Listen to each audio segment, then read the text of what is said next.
How you guys doing? This is a video and probably could help you with what happened to me. This is a Kawasaki 600, the ZZR. What happened is that I was gonna race this Mustang. I was at a light, and as soon as I hit it, I stalled out my bike, so it died. And I tried to start it up, and it wouldn't start no more. So I was kind of like worried. I moved to the side and I put it in neutral, and it started right up. So it would not start on gear. I came home.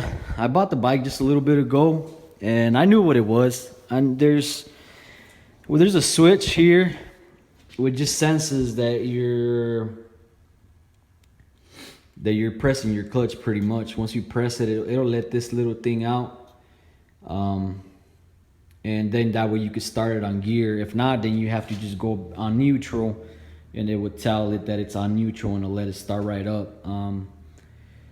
So I don't want it to stall out in the light again, and then I gotta look for neutral and all panicked out. I just want to hit my clutch, start it up, and take off again.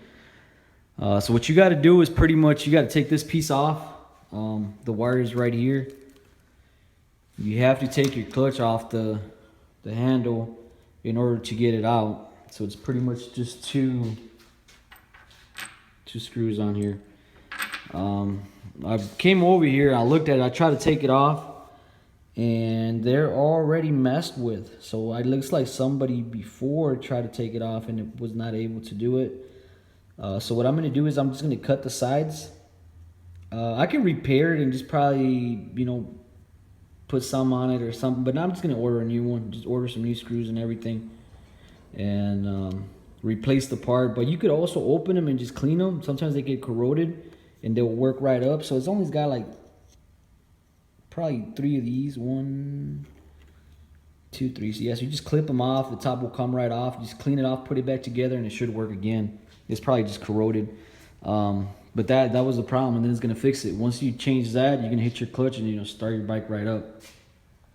That's pretty much it on the Kawasaki 6 CZR, as far as not starting on for when it's in gear.